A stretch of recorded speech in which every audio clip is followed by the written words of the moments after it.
राजस्थान के मुताल्लिक घोषणा हो गई है। 15 नाम जो सामने आए हैं वो आपको बताते चलते हैं। एक बार फिर से आप समझिएगा, आपने सुने होंगे बीकानेर से अर्जुन राम मेघवाल का टिकट रिपीट हुआ है। केंद्रीय मंत्री हैं। चूरू से एक बड़ा फेरबदल देखने को मिल रहा है। कसवा परिवार का टिकट कट गया है। देवेंद्र झांझड़िया, आपको याद होगा, भाला फेंक में नेशनल इंटरनेशनल शानदार प्रदर्शन करने वाले, उनको टिकट दिया गया है चूरू से। सीकर से सुमेधानंद सरस्वती का टिकट रिपीट हुआ है। अलवर से भूपेंद्र यादव, कद्दावर नेता, बड़ा नाम बालकनाथ, अब चूंकि राज्य की पॉलिटिक्स में विधानसभा में है तो वहां से भूपेंद्र यादव चुनाव लड़ते हुए दिखाई देंगे। अलवर में एक बहुत बड़ा इलाका है जो यादव वोट बैंक के साथ जाता है। भरतपुर से राम स्वरूप, नागौर से ज्योति मिर्धा आज ही उपाध्यक्ष बनाई गई प्रदेश में, और उसके बाद में यह माना जा रहा था कि शायद संगठन का काम करेंगी, लेकिन लिस्ट में नाम फाइनल हो गया नागौर से ज्योति मिर्धा। यह बड़ा हाई प्रोफाइल मुकाबला नागौर का देखने को मिलेगा। पाली से पीपी चौधरी रिपीट हैं। जोधपुर से गजेंद्र सिंह शेखावत केंद्रीय मंत्री चुनाव लड़ेंगे। बाड़मेर से कैलाश चौधरी रिपीट टिकट। जालोर से लुम्बाराम चौधरी, यह नाम नया है, लुम्बाराम को टिकट दिया गया है क्योंकि यहां से टिकट कटा है।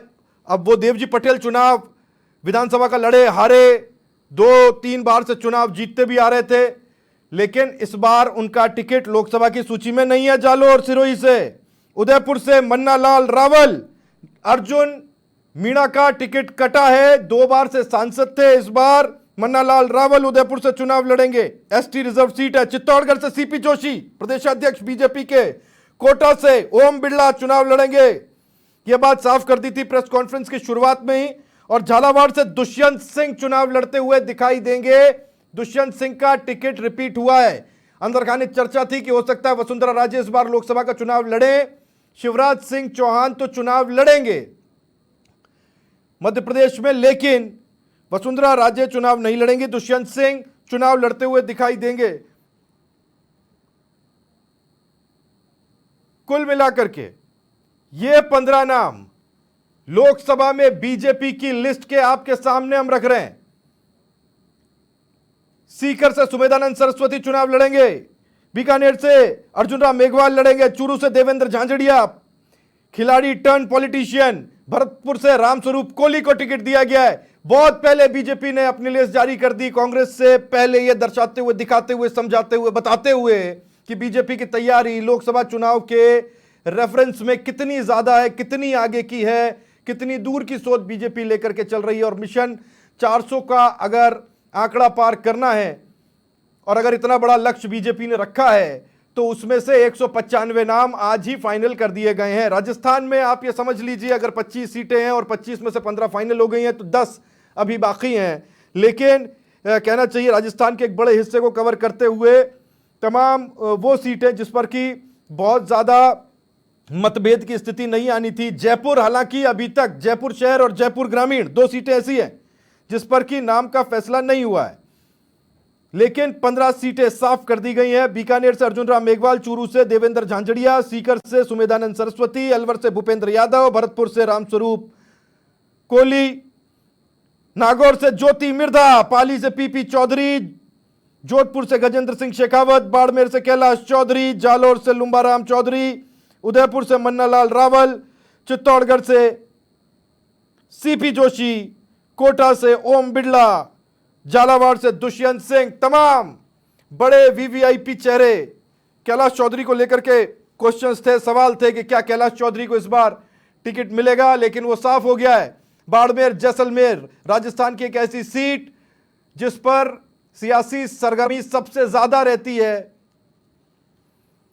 वो सीट क्लियर करते हुए कैलाश चौधरी को फिर से मौका दिया गया है। यानी कि राजस्थान के एक बड़े हिस्से को बिल्कुल क्लियर, बिल्कुल साफ कर दिया गया है। कुछ सीट्स पर परिवर्तन देखने को मिला है, बाकी सीट्स रिटेन वैसी की वैसी की गई हैं। दीपक मेरे वरिष्ठ सहयोगी मेरे साथ सीधे न्यूज रूम से जुड़ गए हैं। लिस्ट उनके पास भी है, लिस्ट मेरे पास भी है। एक ही लिस्ट है दीपक, जो आपके पास है मेरे पास है, लेकिन नजरिया हो सकता है कुछ बातों को लेकर के थोड़ा सा डिफर करे। अर्जुन राम मेघवाल रिपीट है, सुमेधानंद सरस्वती रिपीट है, लेकिन कुछ नाम ऐसे हैं जिस पर कि बहुत ज्यादा अभी चर्चा होनी जरूरी है। भूपेंद्र यादव, रामस्वरूप, ज्योति मिर्धा, लुम्बाराम चौधरी, मन्नालाल रावल, ये वो नाम है जिस पर कि चर्चा हो रही है कि साहब ये नया कैसे सोचा बीजेपी ने। दीपक, देखिए राहुल, 25 लोकसभा की सीटें, 25 में से 15 की घोषणा कर दी गई है और 15 में से 8 नाम वो हैं जो कि रिपीट कर दिए गए हैं, जिन नामों का आपने भी जिक्र किया। सुबह से समाचार प्रेस भी अपने तमाम दर्शकों को बता रहा था कि बीकानेर की सीट पर मौजूदा जो सांसद हैं, केंद्रीय कानून मंत्री अर्जुन राम मेघवाल, उनका टिकट जो है लगभग तय है, वापस से उनको पार्टी रिपीट करेगी। इसके अलावा यदि आप बात करेंगे सीकर से सुबेदानंद सरस्वती की, कुछ देर पहले हमने हमारे दर्शकों को जानकारी ये भी दी थी हमारे सहयोगियों से बातचीत करते हुए कि सुबेदानंद सरस्वती का टिकट रिपीट यहाँ पर तय है। इसके अलावा यदि बात की जाए जिस तरीके से ओम बिरला, जो कि अभी मौजूदा दौर में लोकसभा के स्पीकर हैं और उनको वापस से पार्टी ने तीसरी बार यहां पर मौका दिया है, कोटा जो सीट है वहां से, कोटा से। और इसके अलावा चौथा नाम एक और था, गजेंद्र सिंह शेखावत, जो कि जोधपुर से सांसद है, केंद्रीय जल शक्ति मंत्री हैं, इनको भी पार्टी ने यहां पर मौका दिया। इसके अलावा बाड़मेर से कैलाश चौधरी को यहां पर रिपीट कर दिया गया है, झालावाड़ से दुष्यंत सिंह। हालांकि ये बात अलग है, जब जो पार्टी के राष्ट्रीय महासचिव विनोद तावड़े जब वो प्रेस कॉन्फ्रेंस कर रहे थे शुरुआत में, तो उन्होंने इस बात का जिक्र किया था कि 2 पूर्व मुख्यमंत्रियों को टिकट यहां पर मिलेगा। हालांकि इसमें राजस्थान का नाम नहीं है, तो ऐसी स्थिति में झालावाड़ से दुष्यंत सिंह को पार्टी ने एक बार फिर से मौका यहां पर दे दिया है। सीपी जोशी पार्टी के मौजूदा प्रदेश अध्यक्ष हैं, उनको लेकर ये चर्चाएं थी कि वो सीट बदल सकते हैं, लेकिन चित्तौड़गढ़ से पार्टी ने उन्हें वापस से उन पर भरोसा जताया। पाली से पीपी चौधरी हैं, बाड़मेर से कैलाश चौधरी का हमने जिक्र किया, केंद्रीय कृषि राज्य मंत्री हैं वो। और ये तमाम नाम है, जो 8 नाम है, और इन 8 नामों पर फिर से पार्टी ने भरोसा यहां पर जताया है। नया नाम जो सामने आया पिछले दिनों, नागौर के अंदर पार्टी एक बड़ी नेता थी ज्योति मिर्धा, उन्होंने बीजेपी ज्वाइन की। विधानसभा का चुनाव वो जरूर हार गई, लेकिन पार्टी ने उन्हें नागौर संसदीय सीट से मौका इस बार दिया है। चूरू से देवेंद्र झाझड़िया जाना पहचाना नाम है, लेकिन खेल जगत का नाम है, लेकिन अब सियासत के अंदर यहां पर बैटिंग करते हुए वो नजर आएंगे। इसके अलावा भूपेंद्र यादव अब तक राज्यसभा के जरिए जाते थे, लेकिन अब की बार वो यहां पर लोकसभा का चुनाव लड़ेंगे। अलवर से पार्टी ने उन पर भरोसा जताया है, क्योंकि वहां पर जो बाबा बालकनाथ हैं, उनको तिजारा से पार्टी ने टिकट दे दिया था, वो विधायक हो चुके हैं। नया नाम भरतपुर से रामस्वरूप कोहली, रंजिता कोहली का टिकट काटकर उनको यहां पर टिकट दिया गया है। इसके अलावा जालोर से लुम्बाराम को टिकट यहां पर दिया गया। उदयपुर से मन्नालाल रावत हैं और महेंद्रजीत सिंह मालवीय पहले से तय था। महेंद्रजीत सिंह मालवीय को बांसवाड़ा डूंगरपुर सीट से यहां पर टिकट जो है वो मिलना तय माना जा रहा था, क्योंकि उन्होंने कांग्रेस का हाथ का साथ छोड़कर कमल का दामन यहां पर थाम लिया था। तो ऐसे में ये 15 सीटों का नाम यहां पर फाइनल आ चुका है और अब जो बाकी बची हुई 10 सीटें वहां का जो इंतजार है वो लगातार यहाँ पर जो लोग हैं पार्टी के कार्यकर्ता और खुद जो टिकट के दावेदार है वो भी यहाँ पर करते हुए नजर आते हैं। जी बिल्कुल। और मैं जहां तक और सुनिए एक जी दीपक को जोड़ा राहुल, हमारे साथ में हमारे मैनेजिंग एडिटर, हमारे वरिष्ठ सहयोगी जो लगातार पिछले लंबे अरसे से इन चुनावों को देखते हुए आते हैं, जेपी शर्मा जी, वो हमारे साथ मौजूद हैं। सर, राजस्थान की 15 सीटें हैं, 15 में से 8 पर रिपीट किए गए चेहरे। निश्चित तौर पर देखिए, पाए नाम 15 हैं, लेकिन सबसे ज़्यादा चर्चा जिन 2 नामों की है उसमें पहला नाम महेंद्र सिंह मालवीय का है, जिनका पहले से तय माना जा रहा था कि वो आए इसी शर्त पर होंगे कि उनको लोकसभा के चुनाव में उतारा जाएगा। और ज़्यादा चौंकाने वाला नाम ज्योति मिर्धा का है, जो विधानसभा चुनाव से एन पहले बीजेपी में शामिल हुई और वो चुनाव हार गई और उसके बाद उनको लोकसभा चुनाव में फिर से आजमाया गया है। यानी एक विधानसभा सीट का जो चुनाव होता है उसके बाद 8 विधानसभा सीटों की जिम्मेदारी है, चुनौती है सामने। इससे आप ये भी समझ सकते हैं कि भारतीय जनता पार्टी किसान वर्ग को साधने को लेकर अभी तक अपनी जो मंजिल है उसको हासिल कर पाई नहीं कर पाई, लेकिन उस रास्ते पर फूंक फूंक कर कदम रख रही है, उस रास्ते पर चलने की बहुत सावधानी से कोशिश कर रही है। आप देख सकते हैं देवेंद्र झाझड़िया का जो टिकट चूरू का है और चूरू की जो लोकल इक्वेशंस विधानसभा चुनाव में रही थी, जिस तरह के आरोप प्रत्यारोप लगे थे, उसके बाद लग ही रहा था कि राहुल कस्बा का टिकट वहाँ से कटेगा। कस्बा फैमिली का शायद अब मुझे नहीं लगता कि आगे कहीं कोई किसी तरह का बीजेपी में वहाँ से कोई अवसर उनके लिए बचता है। लेकिन देवेंद्र झाझड़िया का जो चयन है वो हमको ये याद दिलाता है कि मोदी जब 2014 में प्रधानमंत्री बने तो वो फिल्मी दुनिया से आने वाले बाबुल सुप्रियो को लेकर आए और उनको मंत्री भी बनाया। वो खेल जगत से आने वाले राज्यवर्धन राठौड़ को सांसद का चुनाव लड़वाया और उनको मंत्री बनाया। तो इसी तरह से देवेंद्र झाझड़िया किसान वर्ग से तो आते ही आते हैं, साथ में दूसरी बात यह है कि यूथ उनके साथ जुड़ा हुआ है। वो अपने आप में एक लाइट हाउस की तरह, एक मार्गदर्शी की तरह, युवाओं के लिए एक प्रेरणा की तरह है। तो स्वाभाविक रूप से जब ऐसा कोई चेहरा आपके सामने होता है तो फिर आप वो कास्ट वोट बैंक तक अपनी मानसिकता समेट कर नहीं रख पाते, फिर आप थोड़ा सा अपना सोचने का दायरा विस्तृत हो जाता है, आप अपने आप ही उस डिग्निटरी के पीछे खड़े हो जाते हैं। तो देवेंद्र झाझड़िया को आगे करने से ये फ़ायदा मुझे लगता है कि निश्चित तौर पर बीजेपी को मिलेगा। अब इसमें मज़े की बात यह है कि जिन सीटों पर सबसे ज़्यादा नज़रें टिकी हुई थीं, जैसे राजसमंद सीट को लेकर ये कहा जा रहा है कि वहाँ एडजस्टमेंट के साथ में जीत हासिल करने का प्रयास होगा, जैसे पूर्वी राजस्थान की दौसा जैसी सीट हैं, सवाई माधोपुर है, इस तरह की जो सीटें हैं, जो बड़े नाम हैं, ओम बिरला, गजेंद्र सिंह शेखावत, अर्जुन राम मेघवाल, इन सब का तय मान करके चला जा रहा था, इनका टिकट कटने का कोई कारण नहीं बनता। अमित शाह का और मोदी का जो नरेंद्र मोदी का जो काम करने का तरीका है, उससे एक जनश्रुतियों में ये बात भी बन गई है कि पता नहीं क्या होगा, लेकिन ऐसा भी नहीं है कि कुछ आपको सिर्फ जस्ट फॉर सेक ऑफ चौंकाने के लिए कि कुछ ऐसा कर दिया जाएगा। जो किया जाएगा उसके पीछे कुछ लॉजिक होगा। 4-5 जो बड़े नेता हैं राजस्थान के, जिनका अपने अपने इलाके में अच्छा जनाधार है, जो राष्ट्रव्यापी जिनकी पहचान बन चुकी है, जिनको आप दिग्गज कह सकते हैं, उनको बदलने का कोई कारण नहीं बनता। जिन्होंने बेहतर परफॉर्म भी किया है, चुनाव में भी जिन्होंने अच्छा परफॉर्म किया है, विधानसभा चुनाव में भी, तो उनके टिकट तो फाइनल थे ही थे। सबसे ज़्यादा कयास लगाया जा रहा था झालावाड़ सीट को लेकर के। आज एक जिज्ञासा थी कि क्या दुष्यंत सिंह फिर से या फिर वसुंधरा राजे, शिवराज सिंह चौहान वाली कतार में उनका भी नाम आएगा। लेकिन अब यह साफ हो गया, मुझे लगता है कि वसुंधरा राजे केंद्र की राजनीति में नहीं जा रही हैं। फिलहाल ऐसा लग रहा है। फिलहाल ये लग रहा है कि ओम बिरला केंद्र में ही रहने वाले हैं। फिलहाल ये लग रहा है गजेंद्र सिंह शेखावत भी केंद्र में ही रहने वाले हैं। तो बहुत सारे सवालों के जो जवाब हैं वो इस पहली लिस्ट से ही, आफ्टर इलेक्शन क्या होगा उसका जवाब भी काफ़ी हद तक इस लिस्ट में छुपा हुआ है। सर लेकिन एक जब पार्टी के विनोद तावड़े राष्ट्रीय महासचिव जब जिस तरीके से वो प्रेस कॉन्फ्रेंस कर रहे थे, मैंने राहुल से भी सवाल किया, उन्होंने बोला 2 पूर्व मुख्यमंत्रियों को टिकट हम देने जा रहे हैं, तो बेचैनियां तो बड़ी थी कई लोगों की। बिल्कुल बिल्कुल, और मुझे लगता है 2 से ज़्यादा हो गए दिखते हैं पूर्व मुख्यमंत्री। शिवराज सिंह चौहान हो गए हैं, अर्जुन मुंडा हो गए हैं, और नहीं, पुरुषोत्तम रूपाला प्रधानमंत्री नहीं रहे। सर्बानंद सोनोवाल, शिवराज सिंह चौहान का नाम तो आ ही गया। हाँ, असम से तो सर्बानंद सोनोवाल, दीपक ये ऑप्शन पर। मध्य प्रदेश में सर्बानंद सोनोवाल, तो 3 नाम तो हो गए। और प्रधानमंत्री नरेंद्र मोदी खुद भी तकनीकी तौर पर पूर्व मुख्यमंत्री हैं, तो एक बड़ा अनुभव लिए। लेकिन यह है कि मध्य प्रदेश की जो इंटरनल पॉलिटिक्स है वो तो काफ़ी हद तक बैलेंस होती हुई दिखाई दे रही है। शिवराज सिंह चौहान अगर केंद्र में जाते हैं, निश्चित तौर पर आप मानिए कि उनको एक हैवीवेट पोर्टफोलियो भी वहाँ मिलेगा, उनका सदुपयोग पार्टी करना चाहेगी। राजस्थान में वसुंधरा राजे को लेकर के जिज्ञासा थी, जो कम से कम पहली लिस्ट में क्लियर नहीं हुई है। सर एक अब राष्ट्रीय परिप्रेक्ष्य में एक चीज़ आपसे समझना चाहूँगा मैं यहाँ पे, ओबीसी को लेकर हम लोग लगातार औपचारिक बात कर लीजिए या अनौपचारिक कैमरे के पीछे बात कर लीजिए, हम लोग बात करते थे कि जिस तरीके से कांग्रेस ओबीसी पर फोकस, ओबीसी के बहाने आंदोलन करने की कोशिश करती है, तो बीजेपी का फोकस भी विधानसभा चुनाव से उस वर्ग पर रहा है। और सर इस बार जो 195 सीटों की घोषणा की गई, उसमें 57 नाम जो हैं वो ओबीसी के हैं।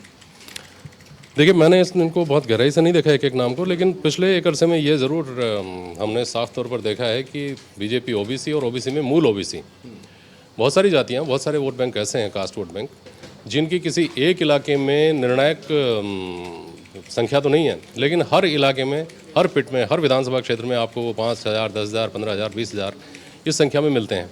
और वो अगर आपके साथ हैं तो वो धीरे धीरे करके, मतलब कंसोलिडेट होकर के एक बड़ा वोट बैंक वो जातियाँ बन जाती है। राजस्थान से मदन राठौड़ का जाना सीधा सीधा इसी बात का संकेत करता है। उसके साथ अभी पीपी चौधरी का आप देखिए, वो तीसरी बार जा रहे हैं,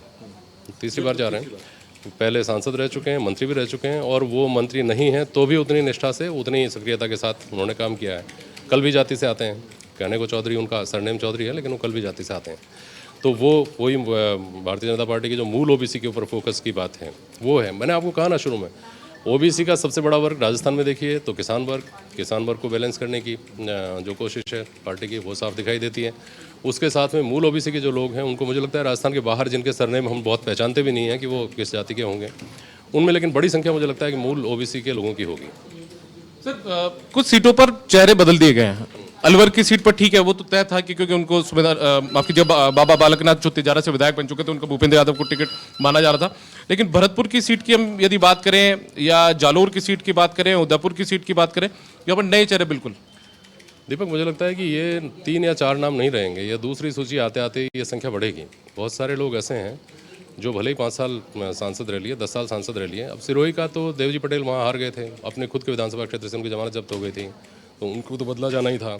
बाबा बालकनाथ इधर आ गए हैं विधानसभा में, और भूपेंद्र यादव के सामने वो इस बार मुझे लगता है कि वो इस बात को साबित करेंगे कि वो केवल अपर हाउस के नेता नहीं हैं, वो ज़मीन से जुड़े मास लीडर भी हैं, ये उनके सामने चुनौती भी है और मुझे लगता है कि उनके लिए अवसर ज़्यादा है चुनौती से ज़्यादा, क्योंकि वो मजे हुए राजनेता हैं। तो 4-5 नाम जो बदले गए हैं बहुत ज़्यादा चौंकाने वाले तो नहीं हैं, नए हो सकते हैं हमारे लिए, लेकिन मुझे लगता है कि इनका आगा पीछा जो है वो अच्छी तरह से सोच समझ लिया गया होगा। हाँ, वो देख लिया गया होगा और ये तब देख लिया गया। मैं एक और बात कह करके मैं अपनी बात तो पूरी कर लूँ, फिर आप जो पूछेंगे और मुझे पता होगा, मुझे समझ में आएगा तो मैं जवाब दूँगा। देखिए, एक तरफ भारतीय जनता पार्टी की कार्यशैली देखिए, जिनके पास चलाने के लिए सत्ता है, ऊपर से नीचे तक जाइए, किसी किसी राज्य को छोड़ दीजिए, लेकिन आप हिंदी स्टेट देख लिए, राजस्थान, यूपी, उत्तराखंड चलाना उनको, मध्य प्रदेश चलाना, छत्तीसगढ़ चलाना, फिर वो गुजरात भी चला रहे हैं और तेलंगाना में भी लड़ रहे हैं और कर्नाटक में भी कोशिश करते हैं।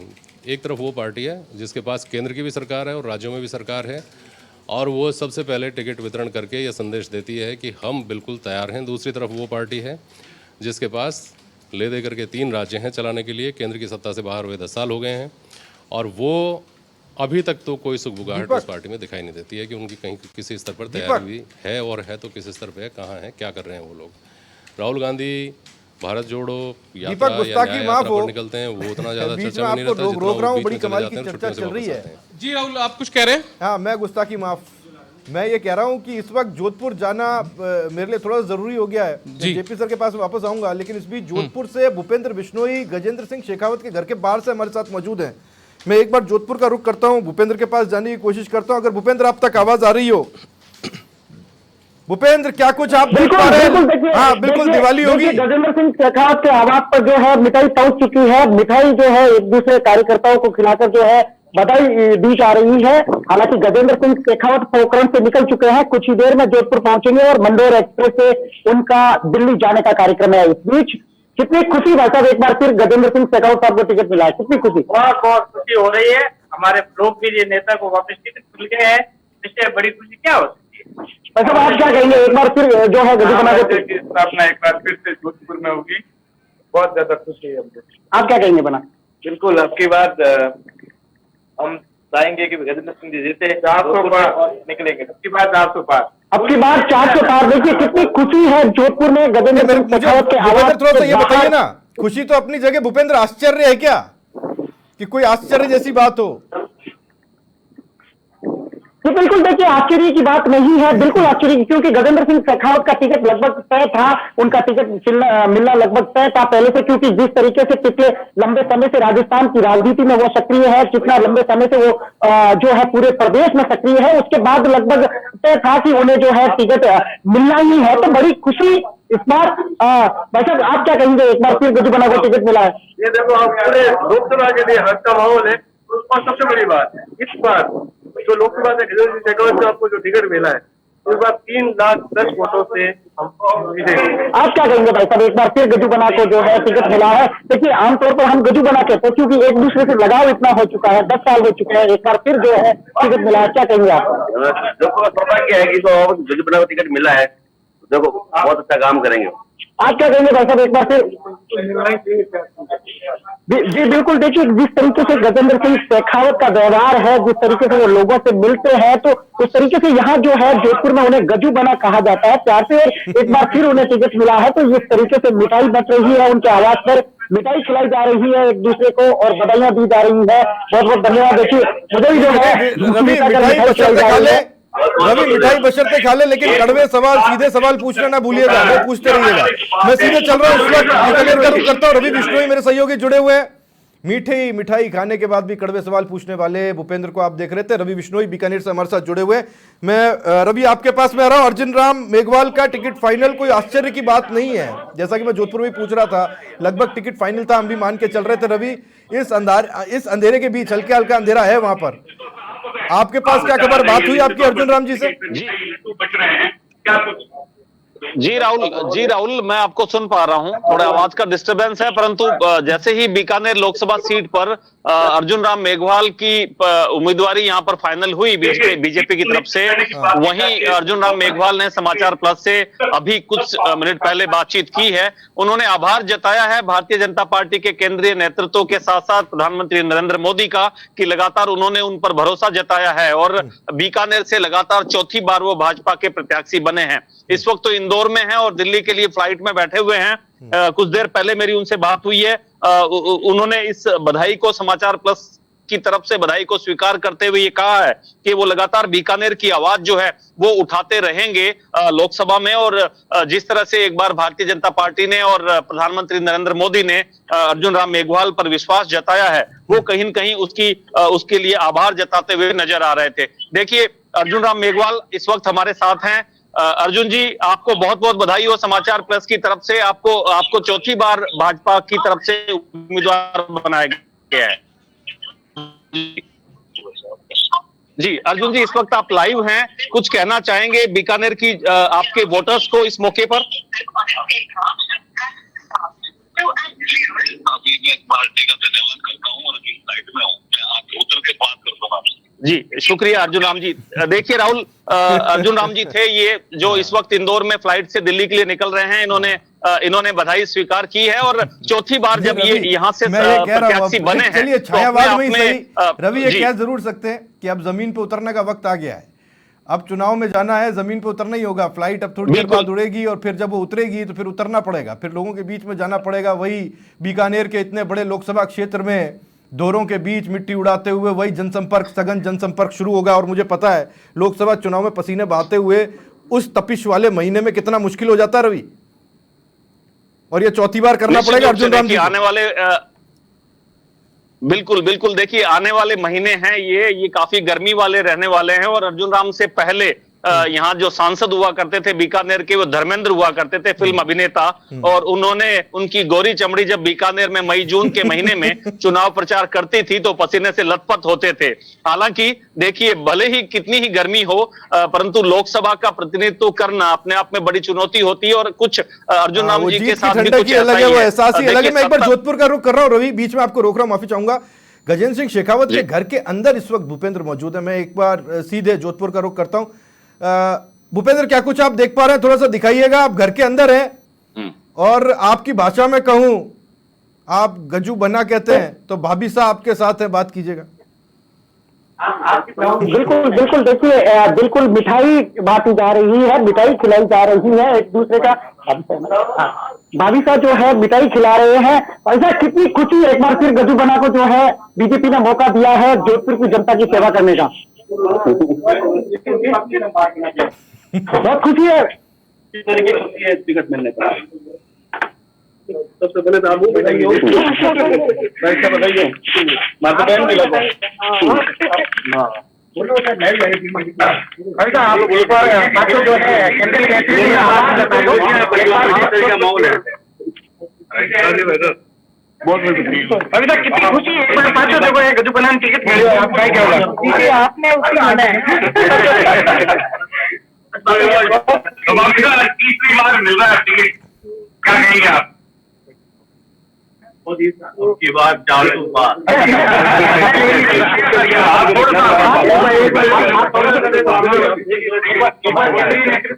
कितनी खुशी होती है जिस परिवार में आप आएंगे और ये परिवार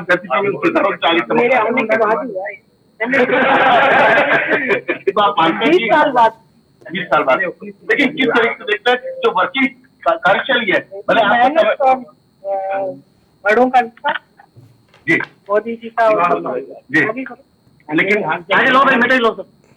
आप ये तो मानते हैं कि भले आपको समय कम दे, पर राष्ट्र को समय ज्यादा देते शायद समय मुझे पूरा देते।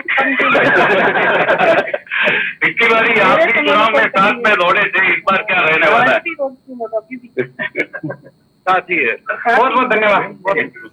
चलिए, मिठाई का दौर पूरा हुआ जोधपुर से और अब हम सीधे चल रहे हैं जालोर सिरोही, जिसके बारे में बहुत चर्चा है और यह समझना बहुत जरूरी है कि आखिर ये टिकट कटने के बाद की परिस्थितियां जालोर सिरोही की क्या करती है, क्या कहती है। शरद टाक मेरे सहयोगी मेरे साथ जालोर सिरोही से सीधे जुड़े हुए हैं। शायद वहां थोड़ी सर्दी भी है, कान ढके हुए शरद के बता रहे हैं। शरद, टिकट कटा है इस बार, पुराने जो प्रत्याशी रिपीट नहीं किए गए और सबके मन में एक सवाल है। सबसे पहले आप थोड़ा सा बताइए, ये लुम्बाराम चौधरी हैं कौन, क्या करते हैं, संगठन में किस तरह से इनका लेना देना है, क्योंकि मैं बहुत ज्यादा नहीं जानता हूं इनको।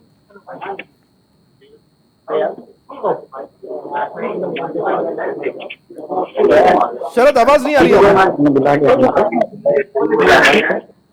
तो बढ़िए वो बदलाव भी जालोर सिरोही की सीट पर देखने को मिला है, क्योंकि जालोर सिरोही में जो पिछले 3 बार से देवजी पटेल को भाजपा मैदान में उतारती थी, बदलाव करते हुए उन्होंने एक कार्यकर्ता, सामान्य पदाधिकारी को चांस दिया और लुम्बाराम चौधरी को यहाँ पर जालोर सिरोही से भाजपा का एक प्रत्याशी घोषित किया। लुम्बाराम चौधरी की बात करें तो लुम्बाराम चौधरी प्रधान रह चुके हैं और 3 बार यहाँ जिलाध्यक्ष भी रह सके। संगठन की दृष्टि से उन्होंने बहुत ही पकड़ यहाँ पर मजबूत बनाई और बहुत ही सरल स्वभाव के और ग्राउंड लेवल के एक ऐसे पदाधिकारी और कार्यकर्ता हैं जो पूरे दोनों जिलों में अपनी बहुत मजबूत पकड़ रखते हैं, वहीं अपनी जातिगत आधार पर भी यहाँ पकड़ रखते हैं। राहुल, मैं आपको बताऊं कि जो जालोर सिरोही की बात करें तो कांग्रेस से यहाँ पूर्व मुख्यमंत्री अशोक गहलोत के पुत्र वैभव गहलोत का नाम चल रहा है और यहाँ बड़ा रोमांचक मुकाबला इस बार देखने को मिलेगा, क्योंकि वैभव गहलोत एक और सवाल, एक और शरद सप्लीमेंट्री है मेरा, अगर आप सुन पा रहे हो।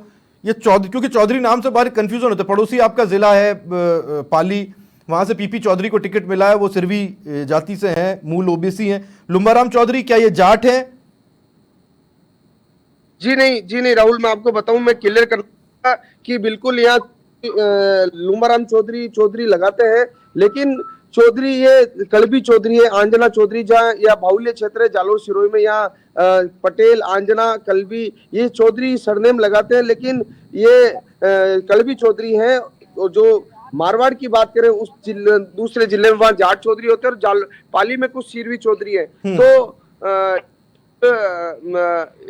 चौधरी सरनेम लगाते, बात सही है, लेकिन कलबी चौधरी है। जी राहुल, कलबी चौधरी, बिल्कुल। तो मतलब आप ये समझ सकते हैं, मैं जहां तक समझ पाया हूं या समझाऊं अपने दर्शकों को, उस लिहाज से देवजी पटेल को हटा के अगर लुम्बाराम चौधरी को लाया गया है तो जातिगत इक्वेशन के हिसाब से कोई बहुत ज्यादा बदलाव नहीं किया गया है, वही सेम कम्युनिटी सेम कास्ट से टिकट है। जी बिल्कुल राहुल, जातिगत आधार को ध्यान में रखते हुए देवजी पटेल का अगर टिकट काटा है तो लुम्बाराम चौधरी को देने की वजह ये रही कि एक पूरी जाति को नजरअंदाज नहीं करें और एक बदलाव करें। देवजी पटेल जो विधानसभा के टिकट पर अपनी जमानत नहीं बचा पाए और सांचौर में उनकी करारी हार हुई और चौथे नंबर पर वो लगभग रहे। ठीक है, मैं आपके पास वापस आता हूं, जानकारी आपसे आगे भी लूंगा। अधिराज नरूका मेरे वरिष्ठ सहयोगी मेरे साथ सीधे बीजेपी दफ्तर से जुड़े हुए। अधिराज, मैं आपके पास में आ रहा हूं। देखिए अधिराज, नाम बदलना आपसे अच्छा तो कोई क्या बताए, लेकिन कई नाम ऐसे हैं जो बदले नहीं है। अधिराज, वो वही के वही हैं। देखिए, कई नाम बदले नहीं है, वो जग जाहिर थे, वो पहले से तय था कि वो नहीं बदलेंगे, लेकिन जो बदले गए हैं वो देखने वाली बात है कि हम बार बार जिक्र कर रहे थे कि 1.5 दर्जन से अधिक चेहरे बदले जाएंगे। इस 15 नामों की लिस्ट में आधे नाम बदले गए हैं, 7 नए चेहरों को मौका मिला है। उसकी मैं सूची आपको बताना चाहूंगा। बांसवाड़ा कनकमल कटारा की जगह महेंद्रजीत सिंह मालवी जो हाल ही में कांग्रेस छोड़ के बीजेपी में आए। उदयपुर से बन्ना लाल रावत, ये दूसरा चेहरा बदला गया। जालोर से लुम्बाराम चौधरी, ये तीसरा चेहरा बदला गया, देवजी पटेल से जो पहले से ही चर्चा थी। और नागौर से ज्योति मिर्दा, ये भी एक प्रकार से नया चेहरा है, क्योंकि 14 में सीआर चौधरी थे और 19 में आरएलपी के हनुमान बेनीवाल थे। अलवर में भूपेंद्र यादव। देखिए, पहले से सब जो चीजें चल रही थी हवा में वही नाम आए हैं, तो 15 में से 7 नाम जो है वो बदले गए हैं। लेकिन सबसे बड़ी बात, जो टिकट कटा है वो देखने वाली बात होगी। जो बड़ा नाम है वो मैं जिक्र करूंगा चूरू का।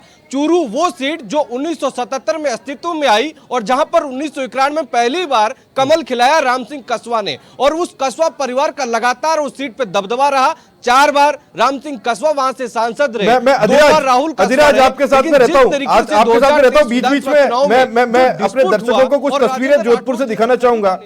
जोधपुर में आतिशबाजी हो रही है और गजेंद्र सिंह शेखावत के घर के बाहर, ये बीजेपी मुख्यालय की तस्वीरें नहीं है, मैं थोड़ा साफ कर दूं, गजेंद्र सिंह शेखावत के घर के बाहर की तस्वीरें। अधिराज मेरे साथ रहेंगे और ये तस्वीरें हम एक तरफ आपको दिखाते रहेंगे और दूसरी तरफ मैं अधिराज से बातचीत जारी रखूंगा। अधिराज, चूरू से बड़ा बदलाव है, आप जिक्र कर रहे थे चूरू का, और चूरू में कनकमल कटारा का टिकट काटा गया। तो अच्छा, अधिराज लगातार जारी है। हाँ अधिराज, जो बड़े नाम हैं उनको एज इट इज रिपीट किया गया है, चाहे वो अर्जुन राम मेघवाल की बात हो, गजेंद्र सिंह शेखावत की हो, ओम बिरला की बात हो, कैलाश चौधरी की बात हो, तो ये पहले से तय था। लेकिन एक और मैसेज भी यहाँ पर देने की कोशिश की जालोर सिरोही से, क्योंकि लुमाराम चौधरी बहुत ही सीधे से पार्टी के कार्यकर्ता, जिलाध्यक्ष भी रहे, जिला परिषद सदस्य भी रहे और ऐसे चौंकाने वाले डिसीजन करते हैं। लेकिन राहुल, ये पहली लिस्ट है, अब जो 10 नामों की सूची आएगी वो पूरी तरीके से उनमें नए नाम हो सकते हैं। क्योंकि मैं थोड़ा बता दूं दर्शकों को, आपने जिक्र छेड़ा है अधिराज, आप अगर आवाज आ रही हो अधिराज जी अधिराज, आपने जिक्र छेड़ा तो मैं थोड़ा सा बता दूं, झुंझुनू बाकी है, करौली धौलपुर बाकी है, सवाई माधोपुर टोंक बाकी है, राजसमंद बाकी है, दौसा बाकी है, अजमेर बाकी है, भीलवाड़ा बाकी, गंगानगर हनुमानगढ़ बाकी है, उदयपुर माफ कीजिए जयपुर शहर बाकी है, जयपुर ग्रामीण बाकी है, जयपुर शहर बाकी है, जयपुर ग्रामीण, अभी बहुत कुछ बाकी है। अभी आप समझ लीजिए 60% के इर्द गिर्द मामला साफ हुआ है, अभी 40% बाकी है। अधिराज जी, तो ये मैं जिक्र कर रहा था कि ये 15 जो नाम आए उनमें से 5 से 7 पहले से तय थे कि इनको टिकट मिलना तय है और बाकी जो सीटें हैं वहां पर चेहरे बदल दिए गए। अब जो 10 सीटें आएगी लगभग वहां पर नाम बदलना, चेहरा बदलना तय है। और लेकिन इसको सियासत के तौर पर समझा जाए, देखा जाए कि किस तरीके से जो विधानसभा चुनाव में हुआ कि चूरू, क्योंकि विधानसभा चुनाव एक जिज्ञासा है, जो विवाद पार्टी में अधिराज एक जिज्ञासा है जो सारे प्रदेश की होगी मेरे ख्याल से, अगर आवाज आ रही हो अधिराज, आप सुन पा रहे हो, वीटो का प्रभाव दिया। लेकिन एक पैरा ओलंपिक खिलाड़ी देवेंद्र झाझड़िया पर दाव लगाया ताकि चूरू जो बीजेपी का गढ़ है पिछल गया, उसके हाथ से निकल गया। विधानसभा चुनाव में बड़ा नुकसान हुआ, लेकिन चूरू लोकसभा के लिहाजे से लगातार बीजेपी जीतती रही थी। अधिराज दो सवाल खिले तो राजेंद्र राठौड़ की जो पूरी टीम है वो मुस्तैदी से उनके साथ लगे, ये पूरा इस लिस्ट में देखने को मिला है। जी ठीक है अधिराज, मेरे 2 सवाल हैं। पहला कि अर्जुन राम मेघवाल कौन है, देवेंद्र झांझड़िया कौन है, सुबेदानंद सरस्वती कौन है, भूपेंद्र यादव कौन है, रामस्वरूप कोहली कौन है, ज्योति मिर्धा कौन है, पीपी चौधरी कौन है, गजेंद्र सिंह कौन है, कैलाश चौधरी कौन है, पीपी चौधरी कौन है और सीपी जोशी कौन है, ओम बिरला कौन है, दुष्यंत सिंह कौन है, ये सब हमको पता है। लेकिन अगर मन्नालाल रावल के बारे में आपको कोई जानकारी पता चल पाए तो थोड़ा सा वहां से लेने की कोशिश कीजिएगा। और इस बीच ये बीजेपी दफ्तर के बाहर का जो प्रीमाइसिस है, ये वहां की तस्वीरें हैं 15 नाम आने के बाद की। अब आप देखिए ये बीजेपी की तैयारी कहें या बीजेपी के तौर तरीके कहें, नाम के बाद सीपी जोशी कुछ कह रहे हैं, सुनते हैं। 60 वर्षों में जो काम नहीं हो पाया वो मोदी जी की सरकार में पिछले 10 वर्षों में 15 टिकट दिए गए हैं, किस तरह से इन टिकटों को देखते हैं? देवेंद्र झाझड़िया को भी टिकट दिया गया, काटा गया, राहुल कसवा को, उस पुराने परिवहन अधिकारी हैं और इनके बारे में और जानकारी मैं आप तक पहुंचाऊंगा। सीपी जोशी कुछ देर में समाचार प्लस के साथ में होंगे। अभी क्या कह रहे हैं पहले एक बार सुनते हैं। पर्याप्त सारे सर्वे और बाकी रायशुमारी और सभी पैरामीटर्स के आधार पर निर्णय किए हैं और जो निर्णय हुए हैं वो बेहतरीन है। पार्टी के शीर्ष नेतृत्व को पूरी प्रदेश की इकाई की ओर से आभार प्रकट करते हैं। आपको प्रत्याशी बनाया गया और कुछ सीटों पर नया प्रत्याशियों को मौका दिया, कैसे देखते हैं इस पूरी? देखिए पार्टी, मैं सोचता हूं कि कहीं न कहीं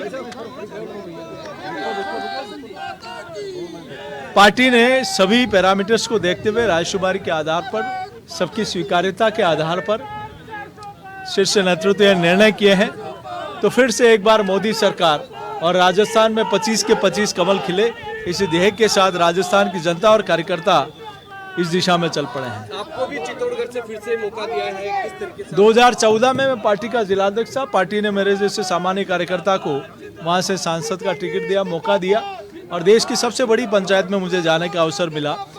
उस क्षेत्र की जनता का लगातार मेरे ऊपर आशीर्वाद रहा, पार्टी का लगातार मुझे मार्गदर्शन मिलता रहा, आशीर्वाद रहा और 10 वर्षों में जो विकास के आयाम स्थापित हुए, मैं सोचता हूं कि न सिर्फ चित्तौड़ संसदीय क्षेत्र बल्कि राजस्थान और पूरे देश में 60 वर्ष बनाम 10 वर्ष लोग इन 10 वर्षों को याद करते हैं। लोगों के जो टिकट है वो कटे गए, चूरू की बात की जाए, डिस्प्यूट भी क्रिएट हुआ था और भी कैसे मैनेज करेंगे जहां से प्रत्याशी बदले गए? देखिए यहाँ सभी एक परिवार के सदस्य हैं।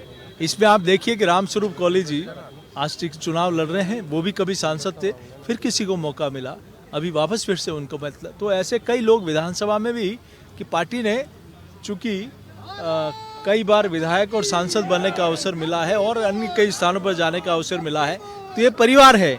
सब लोग, जिसको भी पार्टी ने निर्णय किया, सब लोग मिलकर पार्टी प्रत्याशी को, कमल के फूल को जिताने का काम करेंगे। इस बार भी राजस्थान में निश्चित रूप से ये राजस्थान की जनता ने मन बना लिया है। ये देखिए तमाम जो कार्यकर्ता हैं वो यहाँ पर पहुंच चुके हैं और सीपी जोशी का आभार स्वागत कर रहे हैं। तस्वीरें आप देखिए, क्योंकि सीपी जोशी को खुद को चित्तौड़गढ़ से प्रत्याशी बनाया गया है, पार्टी ने उनको चित्तौड़गढ़ से प्रत्याशी बनाया है। उन्हीं के नेतृत्व में हाल ही में जो है कमल वो राजस्थान की विधानसभा चुनाव में खिला है। कह रहे तो बिल्कुल सही बात है कि इसको मैनेज कैसे करेंगे उसे लेकर के मेरे ख्याल से पहले से स्ट्रेटेजी तैयार होगी। अधिराज, अगर अब तक आवाज आ रही हो, मेरे और बाकी लोगों के बीच में जिज्ञासा का विषय है, जिस मेवाड़ से सीपी जोशी आते हैं उसी मेवाड़ से उदयपुर जो रिजर्व सीट है वहां से अर्जुन मीणा का टिकट कटा। अगर आवाज आ रही है सीपी जोशी की तो एक बार उनको सुनने की कोशिश करते हैं, अगर आवाज नहीं आ रही तो मैं अधिराज आपके पास आता हूं।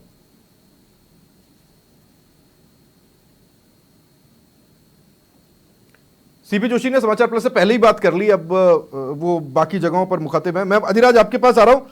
मन्नालाल रावल को टिकट दिया गया है, पूर्व परिवहन अधिकारी हैं, क्या कुछ जानकारी आपके पास इनके मुतालिक, इनसे जुड़ी हुई कुछ आई है अधिराज?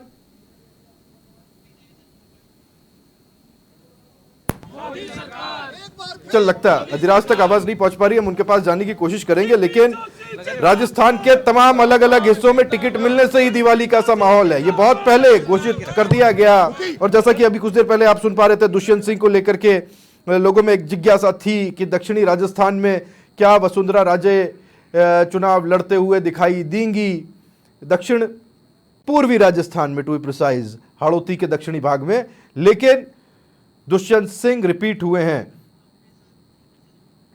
सीकर से रमेश शर्मा ब्यूरो चीफ हमारे साथ जुड़े हुए हैं, उनसे बात करने की कोशिश करते हैं। अगर रमेश आप तक आवाज आ रही हो, रमेश जी, सुमेधानंद सरस्वती रिपीट। बिल्कुल, देखिए बताना चाहूंगा कि कुछ ही देर में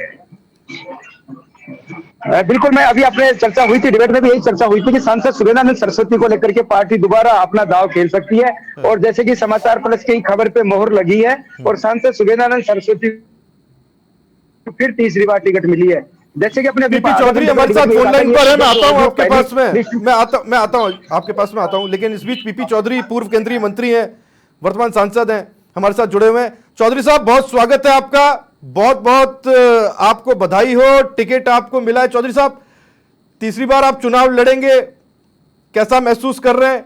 और तमाम पैरामीटर्स पर वो कौन सी बातें थी जिस पर खरे आप उतरे होंगे, आपको ऐसा लगता है? जो सीपी जोशी साहब से कुछ देर पहले कह रहे थे कि साहब तमाम पैरामीटर्स हमने निर्धारित किए थे, उन पे जो खरा उतरा उनको टिकट दिए।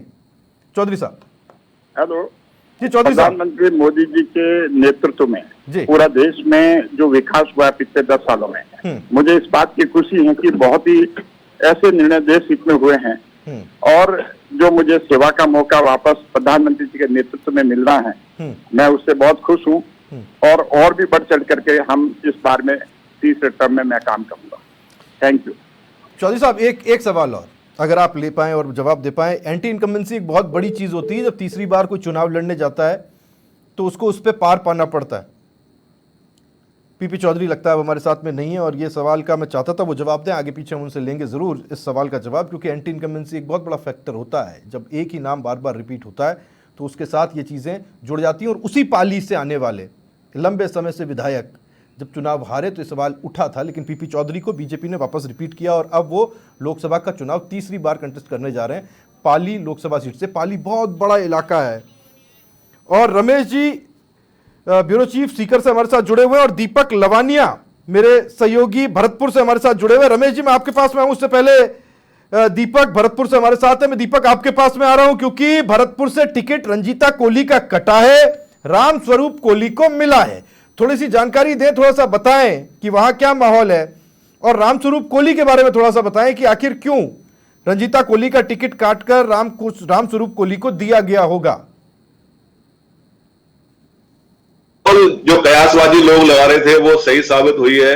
वर्तमान में जो सांसद हैं रंजीता कोहली, उनका टिकट काट दिया गया है और पूर्व में सांसद रहे राम स्वरूप कोहली को भाजपा ने अपना प्रत्याशी बनाया है भरतपुर सुरक्षित लोकसभा सीट से। मैं आपको बता दूं कि राम स्वरूप कोहली 2004 में जब बयाना लोकसभा सीट हुआ करती थी, वहां से भाजपा के टिकट पर सांसद बन चुके हैं। एक बार विधानसभा का चुनाव भी लड़ा था, लेकिन शिकस्त का सामना उनको करना पड़ा था। जब सांसद बने थे उससे पहले भुसावर कस्बे में घड़ी सही करने की, यानी कि घड़ी साज थे, घड़ी सही करने की दुकान किया करते थे।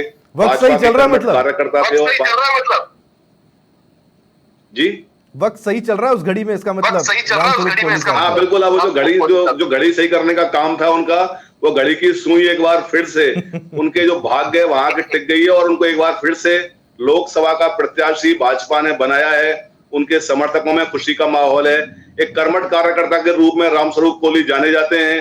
भाजपा का कैसा भी कार्यक्रम हो, छोटा हो या बड़ा हो, वो साफा लगा के, जैकेट पहनकर सबसे अलग दिखते हैं, साफा लगाकर वहां मौजूद मिलते हैं। तो एक कार्यकर्ता को भाजपा ने मौका दिया है, और हालांकि अभी कांग्रेस की ओर से कोई टिकट फाइनल नहीं हुआ है, लेकिन रामस्वरूप कोहली एक छोटा सा सवाल की शुरुआत करती है। ये जो पिछले कुछ दिनों का कुछ घटनाक्रम देखा हमने, खास तौर पर जाट वोट बैंक को लेकर जो एक डायनेमिक और टेक्टोनिक शिफ्ट बीजेपी की तरफ देखा गया, खास तौर पर चौधरी चरण सिंह को भारत रत्न देने के बाद में, आपको लगता है वो जो अलायंस का फैक्टर बनता हुआ दिखाई दे रहा है लोकसभा चुनाव से पहले, उसका सीधा सीधा फर्क या माइलेज या फायदा आने वाले लोकसभा चुनाव में रामस्वरूप कोहली को मिल सकता है? बिल्कुल राहुल, रामस्वरूप कोहली को निश्चित तौर पर इसका फायदा मिलेगा, क्योंकि राष्ट्रीय लोकदल का जो गठबंधन भाजपा के साथ यानी कि एनडीए के साथ हुआ है, तो उसका बिल्कुल फायदा मिलेगा। भरतपुर में भी राष्ट्रीय लोकदल का नेतृत्व है। यहाँ भरतपुर शहर सीट से जो विधायक हैं वो राष्ट्रीय लोकदल के हैं, एकमात्र विधायक हैं हालांकि राजस्थान में। और जो गठबंधन हुआ है एनडीए के साथ राष्ट्रीय लोकदल का, उसका फायदा उनको मिल सकता है। मैं सीकर का रुख कर रहा हूँ। अशोक हमारे साथ, शर्मा जी हमारे साथ, रमेश शर्मा जी माफ कीजिएगा, सीकर से हमारे साथ मौजूद है। मैं रमेश जी आपके पास में आ रहा हूँ। क्या इक्वेशन इस बार की आपको दिखाई दे रही है? मैं पहले इसी बात का जिक्र कर रहा था रमेश जी, अगर आप सुन पा रहे हो, कि एंटी इनकम्बेंसी एक बहुत बड़ा फैक्टर होती है, और बार बार जब एक कैंडिडेट रिपीट होता है तो एंटी इनकम्बेंसी उसके साथ जाती है। एक बार फिर से सुमेधानंद सरस्वती को मैदान में उतारना, क्या ये बताता है कि कॉन्फिडेंट है बीजेपी सुमेधानंद सरस्वती के साथ में? मैं आऊं आपके पास में, माफी चाहूंगा, एक बार फिर से रुको। सीपी जोशी कुछ कह रहे हैं, समाचार प्लस से खास बातचीत करते हुए सुनते। मैं दावे के साथ कह सकता हूं कि जिस प्रकार का विश्वास मोदी जी के प्रति है, फिर से राजस्थान की जनता और कार्यकर्ता मिलकर 25 के 25 कमल खिलाएंगे। बाकी जो 10 नाम है उनकी घोषणा कब तक हो जाएगी? देखिए, जब भी पार्लियामेंट की बैठक होगी शीघ्र इस पर निर्णय होगा। जीत की हैट्रिक आप मानकर चल रहे हो, मार्जिन का एक बड़ा इस बार आपने नारा दिया है कि 5 लाख से अधिक, कैसे इस पूरे चुनाव को देखते हैं इस बार? देखिए, जब जनता तय कर लेती है और कार्यकर्ता जब पूरी ताकत के साथ लग जाता है तो इतिहास भी बनता है, और इस बार फिर से राजस्थान में इतिहास बनेगा। आखिरी छोटा सा सवाल, इस बार बीजेपी चुनाव के ऐलान से पहले ही प्रत्याशियों की घोषणा कर दी, काफी कॉन्फिडेंट लग रही है। कांग्रेस में भी जिस तरीके की भगदड़ है, प्रत्याशियों के चयन को लेकर बहुत दूर दूर तक नहीं, कैसे देखते हैं इसको? देखिए, कांग्रेस तो वैसे भी, मैं सोचता हूं कि किस प्रकार से अलायंस हो रहा है, जो लोग एक दूसरे को गाली देते थे वो बेमेल जोड़ करने की कोशिश कर रहे हैं। वो भानुमति का कुनबे जैसा सवाल आता है, लेकिन कहीं न कहीं कांग्रेस ने अपना विश्वास खो दिया जनता के बीच में से। वो इसलिए होता है कि विश्वास खड़ा करने के लिए देश के प्रधानमंत्री जी ने ऐसे ही विश्वास हासिल नहीं हुआ, अपना पल पल क्षण क्षण अपना हर पल इस देश की जनता के लिए दिया, इस देश को अपना परिवार मान के काम किया, एक गरीब का दर्द समझा, और न दर्द समझा बल्कि उस काम को भी परिणति के रूप में बदला। इसीलिए गांव का गरीब हो, किसान हो, युवा हो, महिला हो, सबके मन में सिर्फ एक ही बात, फिर एक बार मोदी सरकार। 400 पार होगी इस बार? निश्चित रूप से। तो ये है सीपी जोशी, जिनका कहना है कि राजस्थान में इस बार 400 पार होगी, और एक बार फिर जो 25 की हैट्रिक है वो बीजेपी राजस्थान में लगाने जा रही है। जी बिल्कुल अधिराज, सीपी जोशी साहब खास बातचीत कर रहे थे। इस बीच देवेंद्र झांझड़िया के घर से सतवीर, समाचार प्लस संवाददाता, सीधे हमारे साथ जुड़े हुए हैं। मैं सतवीर के पास सीधे जाने की कोशिश कर रहा हूं। सतवीर, अगर आप तक आवाज आ रही हो, देवेंद्र झांझड़िया से अगर आप बात कर पाए, बता पाए क्या माहौल वहां का है, क्या कुछ आपकी आंखें देख पा रही हैं? ये बहुत कहना चाहिए एक ऐसी खबर है जिसने सब कुछ बदल करके रख दिया। किसी को एक्सपेक्टेशन तो थी, लेकिन ऐसा होगा ये पता नहीं था। क्या कुछ आप देख पा रहे हैं, थोड़ा सा बताइएगा सतवीर। मैंने वैसे बूम ले लिया। सतवीर सुन पा रहे हो आप? सतवीर अभी शायद व्यस्त है कहीं पर, मैं सतवीर के पास जाने की कोशिश करूंगा। रमेश हमारे साथ जुड़े हुए हैं सीकर से। रमेश, आपके पास में आ रहा हूं। एंटी इनकम्बेंसी को लेकर के मैं बात कर रहा था। रमेश, क्या ये एंटी इनकम्बेंसी को लेकर बीजेपी आश्वस्त है कि ऐसा कम से कम सीकर में देखने को नहीं मिल रहा। देखिए सपने में आपको बताना चाहूंगा कि निश्चित रूप से आपका सवाल सही है, लेकिन सीकर में ऐसा देखने को नहीं मिलेगा, क्योंकि सीकर में सांसद सुगेनानंद की जो छवि है वो साफ छवि है। और पहले पार्टी ने ये तय कर दिया था कि अगर जिसी को भी टिकट मिलेगी वो पार्टी के सभी लोग उनके साथ होंगे। तो सीकर में लगता नहीं कि इस तरीके की कोई चीज देखने को मिलेगी। और सांसद सुगेनानंद की जो छवि है एक साफ छवि है। पहले से ही लोगों को कयास लगाए जा रहे थे कि टिकट एक बार पुनः सांसद को सुगेनानंद को मिलेगी। तीसरी बार पार्टी ने इन पे पुनः भरोसा जताया है। बिल्कुल, गिरिराज बड़ानी बीकानेर से हमारे साथ जुड़े हुए हैं। मैं बीकानेर का थोड़ा सा रुख करने वाला हूं। बीकानेर में आतिशबाजी हो रही है। आतिशबाजी पूरे राजस्थान के 15 इलाकों में होती हुई दिखाई दे रही है, 15 लोकसभा सीटों। गिरिराज, अगर आप सुन पा रहे हो, कहां आप मौजूद है, क्या कुछ आप देख पा रहे हैं, और ये आतिशबाजी किस लिए? अर्जुन राम मेघवाल के घर के बाहर है क्या आप? जी, मैं सांसद सेवा केंद्र के बाहर खड़ा हूँ, अर्जुन जी के घर के बाहर। टिकट की घोषणा होते ही आतिशबाजी हो रही है। लगातार जो भाजपा के कार्यकर्ता है आतिशबाजी कर रहे हैं। कुछ लोग हमारे साथ है, उनसे बातचीत भी करते हैं। हमारे साथ अर्जुन राम जी के पुत्र रवि मेघवाल है, उनसे बातचीत करते हैं। सर बताइए, कैसा लग रहा है? चौथी बार विश्वास किया है आप पे? मैं सबसे पहले पार्टी के शीर्ष नेतृत्व को बहुत बहुत धन्यवाद देना चाहता हूँ कि उन्होंने केंद्रीय मंत्री जी पर चौथी बार विश्वास व्यक्त किया है, और उस विश्वास में हमें अपनी जिम्मेदारी का भी एहसास हो रहा है कि बीकानेर की जनता को 5 साल काम करने का मौका हमें फिर दिया पार्टी ने, और हम पूर्ण निष्ठा और ईमानदारी के साथ जैसा पहले 15 साल काम किया उसी आशा और उम्मीद के साथ हम काम करेंगे। कितनी सीटें इस बार? 405 का मोदी जी नारा दे रहे हैं। अब मैं प्रत्याशी खुद, मैं सतवीर, मेरे सहयोगी जुड़े हुए देवेंद्र झांझड़िया घर से मैं सीधे सतवीर का रुख कर रहा हूँ। सतवीर, क्या कुछ आप देख पा रहे हैं? देवेंद्र झांझड़िया आपके साथ है, थोड़ी सी बात कीजिएगा, बताइएगा क्या वो सोचते हैं।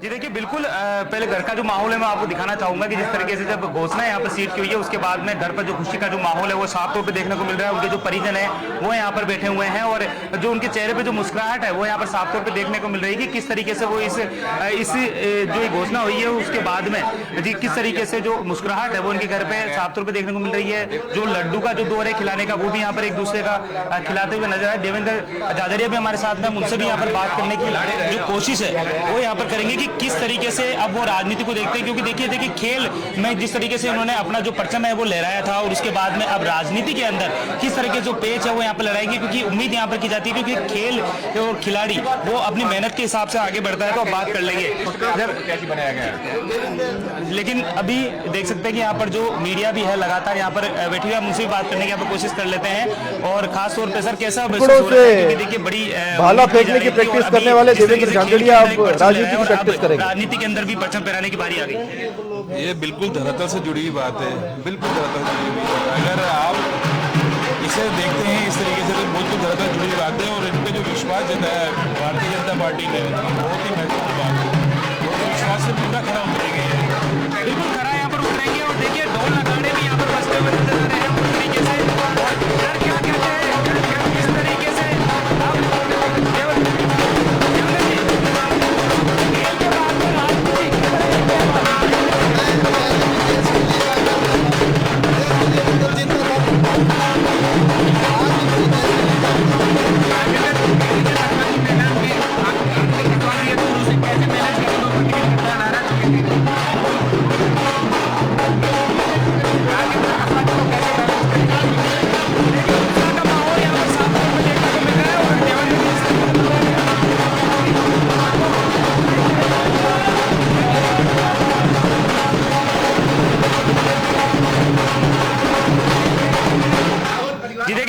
हमारे साथ में भी है। अब किस तरह देखते हैं, देखिए उम्मीद जिस तरीके से थी अब राजनीति के अंदर खेल के अंदर भी पूरी तरीके से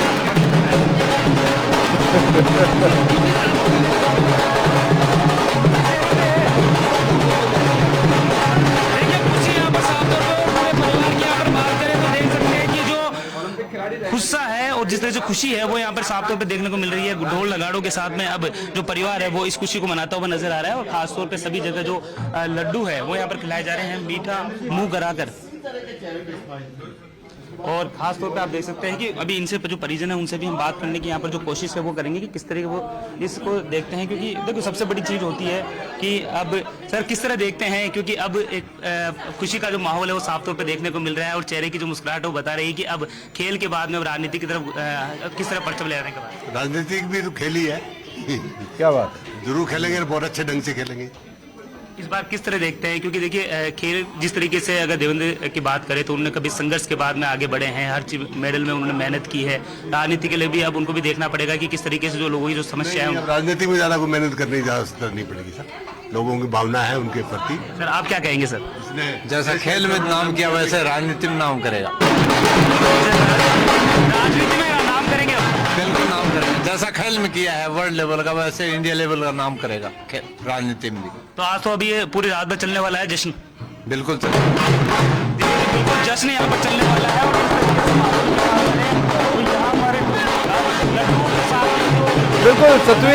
बिल्कुल सतवीर आप मौजूद रहिएगा, वहाँ इतना ज्यादा शोर है कि आपकी आवाज पहुंचनी मुश्किल हो जाएगी, लेकिन ये जो आवाज है ये अब जनता के बीच पहुंचाने की बहुत बड़ी जिम्मेदारी, बहुत भारी जिम्मेदारी देवेंद्र झांझड़िया पर रहेगी। कहते हैं ना कि युद्ध कहाँ तक टाला जाए, द्वंद्व कहाँ तक टाला जाए, तू भी राणा का वंशज है, फेंक जहां तक भाला जाए। तो ये भाला अब उनको चूरू में जगह जगह फेंकना होगा और वो वर्ल्ड रिकॉर्ड बनाने होंगे। इस वक्त देवेंद्र झांझड़िया क्योंकि आवाज बहुत ज्यादा है वो बात नहीं कर पा रहे थे। ये तस्वीरें आपने देखी और दूसरी तरफ बीजेपी कार्यालय की तस्वीरें हम आपको दिखा रहे थे, जहां पर आपने देखा होगा किस तरह से सीपी जोशी का स्वागत हो रहा था, अभिनंदन हो रहा था। क्या कुछ उनके परिजनों का कहना है देवेंद्र झांझड़िया के, ये हम आपको सुनवाने की कोशिश करते हैं अगर आप सुन पाए शोर के बीच।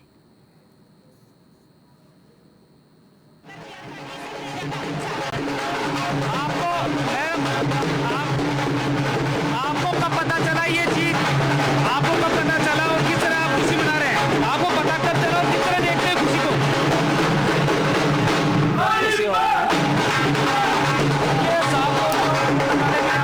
ठीक है, बड़ा मुश्किल है, बड़ा मुश्किल होता है ऐसे वक्त में अपनी आवाज को इन बैंड बाजों और इन ढोल नगाड़ों की आवाज से ऊंचा कर पाना। इस बीच रमेश हमारे साथ जुड़े हुए हैं सीकर से। ये बीजेपी मुख्यालय से तस्वीरें नहीं, मैं थोड़ा साफ कर दूं, ये तस्वीरें हैं देवेंद्र झांझड़िया के जयपुर स्थित आवास से।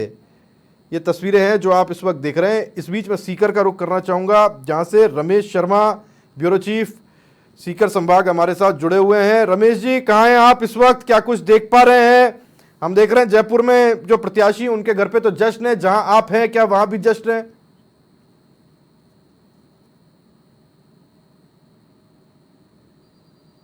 सरस्वती वो यहाँ पहुंच रहे हैं, उनसे हम आपको सीधा लाइव भी जुड़ाएंगे। इसके साथ कुछ कार्यकर्ता है वो भी यहाँ पहुंचे हैं और उनकी टिकट मिलने की खुशी में नारेबाजी यहाँ है और विजुअल के जरिए भी मैं दिखाऊंगा। इसी के साथ कुछ यहाँ जो राजनेता है टिकट मिलने के बाद इनकी कैसी प्रतिक्रिया, तो कुछ लोगों से मैं आपकी सीधी बात भी करवाना चाह रहा हूँ। जी, टिकट मिली है सुमेधानंद जी को। बिल्कुल खुशी का माहौल है। माननीय सुमेधानंद जी सरस्वती को तीसरी बार सीकर से मौका दिया है और माननीय प्रधानमंत्री जी का, अमित शाह जी का और हमारी जो राजस्थान का नेतृत्व है उसका हम आभार व्यक्त करते हैं कि एक ऐसे स्पष्ट छवि के राजनेता को टिकट दिया है। मैं आशा करता हूँ कि पिछली बार हम 3 लाख से जीते थे, अब की बार 6 लाख वोटों से हम जो है बहुत बढ़िया। लोगों से मैं और बात कर रहा हूँ, तो इनके सुमेधानंद सरस्वती को लेकर के इन्होंने आभार जताया कि अच्छी टिकट का वितरण जो पार्टी ने किया, सोच समझ के अच्छा उम्मीदवार तीसरी बार उन्होंने अपनी दावेदारी पार्टी ने उनके ऊपर सौंपी है। तो देखते हैं, बात करते हैं यहाँ के स्थानीय नेता हमारे साथ जितेंद्र जी कारण का बताइए किस तरीके से। मैं कह रहा हूँ बहुत खुशी का विषय है, ऐसे कार्यकर्ता को टिकट मिली है जो न कभी किसी विवाद में रहे। मैं कह रहा हूँ आम जन की सुनने वाले। दिल्ली में कभी भी कोई यहाँ सीकर से आदमी गया, उसके रुकने की, ठहरने की, उसके काम की चिंता करना, आज कार्यकर्ताओं में ऐसी जोश है कि वास्तव में जो योग्य उम्मीदवार है उसका चयन हुआ है। तो यहाँ न कोई स्वामी जी कभी गुट में रहे, न किसी और कोई विवाद में रहे। स्वामी जी कार्यकाल में जितना विकास हुआ है, चाहे रेलवे के क्षेत्र में हो, चाहे मेडिकल कॉलेज के क्षेत्र में हो, या मैं कह रहा हूँ नेशनल हाईवे के क्षेत्र में हो, इसलिए मैं कह रहा हूँ ये बहुत अच्छा पार्टी ने निर्णय किया है। मोदी जी का आभारी। आपका क्या मानना है? भारतीय जनता पार्टी ने पिछले 10 साल से जैसे महाराज ने जो कार्य किया है उसके हिसाब से जनता की जो मांग थी उस हिसाब से तीसरी बार महाराज को यहाँ से टिकट देकर बहुत ही अच्छा काम किया है। हम प्रधानमंत्री नरेंद्र जी मोदी का धन्यवाद करते हैं। यहाँ के कार्यकर्ताओं में काफी जोश है, इनका कहना है कि ये जो टिकट रिपीट हुई है निश्चित रूप से बिल्कुल, जैसे सुमेधानंद सरस्वती आपके साथ में होते हैं, मैं आपके पास में वापस आऊंगा रमेश, मैं आपसे मुखातिब होऊंगा। जैसे ही सुमेधानंद सरस्वती आपके साथ में आते हैं, कुछ ही देर में आपका कहना है कि वो यहाँ पर पहुंचने वाले हैं, और तब सबसे पहले समाचार प्लस आप तक सुमेधानंद सरस्वती सीधी बातचीत लेकर के आएगा। जोधपुर से तस्वीरें आप देख पा रहे हैं जहां पर इस वक्त आतिशबाजी चल रही है। इससे पहले हमने आपको दिखाया कैसे बीकानेर में आतिशबाजी हो रही है, कैसे बीजेपी कार्यालय में आतिशबाजी हो रही है, कैसे देवेंद्र झांझड़िया के घर पर आतिशबाजी हो रही है। इसके अलावा ये अब आप वो लिस्ट देख पा रहे हैं जो पूरी की पूरी लिस्ट आपके सामने है, जहां बीजेपी ने 195 अपने प्रत्याशियों की घोषणा कर दी है। राजस्थान से अगर आप अभी अभी हमारे साथ जुड़े और आपके मन में जिज्ञासा है और अगर वो शांत नहीं हुई हो, तो हम आपको फटाफट से बता देते हैं कि बीकानेर से अर्जुन राम मेघवाल, चूरू से देवेंद्र झांझड़िया, सीकर से सुमेधानंद सरस्वती, अलवर से भूपेंद्र यादव, भरतपुर से रामस्वरूप कोली, रंजीता कोली का टिकट काटते हुए, नागौर से ज्योति मिर्धा, यानी इस बार कोई अलायंस नहीं होगा, ज्योति मिर्धा बीजेपी के टिकट पर लड़ेंगी, पाली से पीपी चौधरी, जोधपुर से गजेंद्र सिंह शेखावत, बाड़मेर से कैलाश चौधरी, जालोर से लुम्बाराम चौधरी, उदयपुर से मन्नालाल रावल, चित्तौड़गढ़ से सीपी जोशी, कोटा से ओम बिरला, झालावाड़ से दुष्यंत सिंह और महेंद्रजीत सिंह मालविया बांसवाड़ा डूंगरपुर से चुनाव लड़ते हुए दिखाई देंगे लोकसभा में बीजेपी के टिकट पर। ज्योति दिल्ली से हमारे साथ सीधे जुड़ी हुई है, सीधे ज्योति का रुख करते हैं। ज्योति, मैं आपके पास में आ रहा हूं। एक बड़ी लिस्ट, छोटी लिस्ट नहीं है। बीजेपी अब इन गेम प्लान्स में कहना चाहिए बहुत माहिर हो गई है। अभी देवेंद्र झांझड़िया के घर पर कई सारे लोग थे और उनसे जब बातचीत हो रही थी तो उनका कहना था कि राजनीति भी एक खेल है, और अगर ज्योति ये एक खेल है तो बीजेपी इस खेल को खेलना बहुत अच्छी तरीके से जानती है। काफी पहले, वक्त से काफी पहले इतनी लंबी चौड़ी लिस्ट, 60% उम्मीदवार, 60% से कुछ ज्यादा उम्मीदवार राजस्थान के घोषित कर दिए, वो भी चुनाव से इतनी पहले माइलेज लेते हुए। दिल्ली में आप जब उस प्रेस कॉन्फ्रेंस में थी, क्या इतनी लंबी लिस्ट आप एक्सपेक्ट कर रहे थे? सब 100, 125 या राजस्थान से 10, 8 नाम आ सकते हैं, 15 नाम एक्सपेक्टेड थे क्या? बिल्कुल राहुल, देखिए आज सुबह से हम लगातार अपने दर्शकों को ये जानकारी दे रहे थे कि जब ये पहली लिस्ट आएगी तो वो 100 से 150 के बीच में तो होगी। देखिए यहाँ हमारा आकलन जरूर थोड़ा सा पीछे रह गया, लेकिन राजस्थान के उम्मीदवारों की अगर हम बात करें तो हमने पहले ही अपने दर्शकों को ये बोल दिया था कि पहली लिस्ट में 10 से 15 के आसपास उम्मीदवारों के नाम घोषणा कर सकती है बीजेपी, और बिल्कुल ठीक वैसे ही हुआ। पहली लिस्ट में 15 उम्मीदवारों का नाम का जो ऐलान है बीजेपी ने कर दिया है। और देखिए चौंकाने वाले नाम बिल्कुल भी नहीं है, क्योंकि इसमें लगभग वही नाम है जो हम लगातार आज सुबह से ही देखिए स्वप्निल जी के साथ और आपके साथ भी देखिए दोपहर को भी डिस्कशन हुआ था कि ये नाम उसमें हो सकते हैं। महेंद्रजीत सिंह मालविया के बारे में भी बताया गया था कि इनका नाम सीसी की बैठक में लगभग तय हो चुका है और आज इनकी लिस्ट में नाम जो है इनका ऐलान कर दिया जाएगा। अगर आज नहीं होता है तो दूसरी लिस्ट में 100% इनका नाम आ जाएगा। ज्योति मिर्धा के बारे में भी देखिए बात हो रही थी, तो देखिए लगभग इन 15 नामों में से हमने 7 से 8 नामों पर पहले ही बता दिया था कि इन नामों पर पुष्टि हो सकती है, यानी कि घोषणा हो सकती है। और देखिए लगभग हम लोगों का आकलन जो था बिल्कुल सही बैठा है। और आने वाली 10 सीटों के बारे में भी बात कर ले तो देखिए अभी पीछे जो सीसी की बैठक हुई थी इसमें इन 15 नामों पर जो थी सहमति बन चुकी थी और इन 15 नामों का ऐलान कर दिया गया है। अब वही राहुल देखिए अगली बैठक जो है 6 मार्च को है, सीसी की दूसरी बैठक। अब इस दूसरी बैठक में जो ये 10 नाम होंगे ना, जो बचे हुए हैं 10 नाम, उन पर भी चर्चा हो जाएगी और जो फाइनल डिस्कशन है उसके साथ अंतिम मोहर लगाने के बाद करीबन 7 या 8 मार्च के बीच में देखिए दूसरी लिस्ट का भी ऐलान हो जाएगा। और उस दूसरी लिस्ट में भी करीब 4 से 5 हम कह सकते हैं, या फिर ये कह सकते हैं कि 7 से 8 जो नाम है वो दूसरी लिस्ट में उसका ऐलान कर दिया जाएगा। फिलहाल देखिए गजेंद्र सिंह शेखावत दिल्ली में नहीं है, ऑलमोस्ट जो सभी नेता है वो दिल्ली में नहीं है, लेकिन उनकी दिल्ली पर जो दिल्ली आवास पर जो उनका स्टाफ रहता है उनके बीच में ज्योति आपसे बातचीत में जारी रखूंगा, लेकिन इस बीच अपने दर्शकों को बता दूं जोधपुर से हमें कुछ तस्वीरें मिल रही हैं, आतिशबाजी की हैं, खुशियां मनाने की हैं। मैं ज्योति आपके पास में आऊं, इस बीच हम वो तस्वीरें भी दिखाते चले राजस्थान के अलग अलग हिस्सों से कि इस वक्त राजस्थान में अलग अलग, ये दिल्ली से लाइव नहीं है, ये जोधपुर से लाइव है, जहां गजेंद्र सिंह शेखावत को दोबारा टिकट मिलने पर, दोबारा सही शब्द नहीं है, इसको कहना चाहिए तिबारा।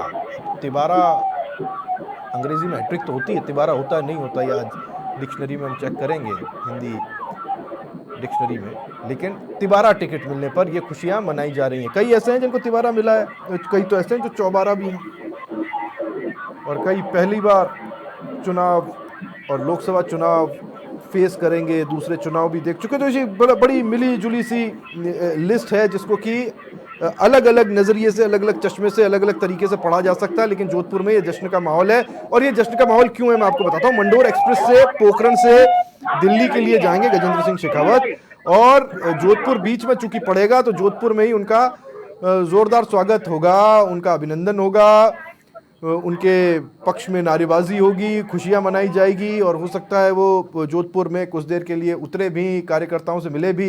भूपेंद्र मेरे साथ जुड़े हो। भूपेंद्र, अगर आप तक आवाज आ रही हो, सुन पा रहे भूपेंद्र? इस वक्त आप कहाँ हैं, अगर मैं गलत नहीं हूँ?